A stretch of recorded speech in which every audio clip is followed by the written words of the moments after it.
హరి ఓం శ్రీమాత్రే నమ. లలితా సహస్రనామ పారాయణలో భాగంగా ఈరోజు అమ్మవారి నామం 914వ నామం, రెండక్షరాల నామం స్వస్థ. ఈ నామంతో అమ్మవారికి నమస్కారం చేసుకున్నప్పుడు ఓం స్వస్థాయై నమః అని చెప్పుకోవాలి.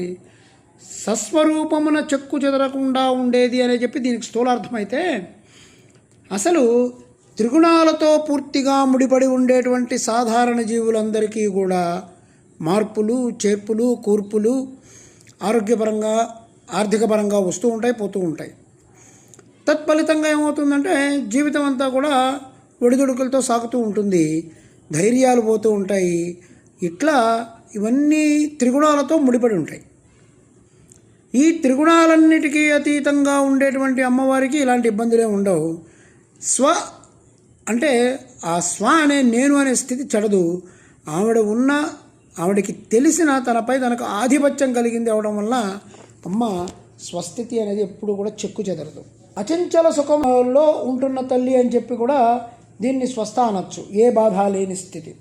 స్వస్థకి తాత్విక అర్థం స్వ అంటే తన, నేను అన్నప్పుడు హృదయస్థాయినమైనటువంటి అనాహుతం దగ్గర చెయ్యి పెడతాం. అక్కడ నేను అనేది స్ఫురణకు వస్తుంది. అది ఎలా వస్తుంది అంటే తుమ్మెద ఝింకరించినట్టు వస్తుంది.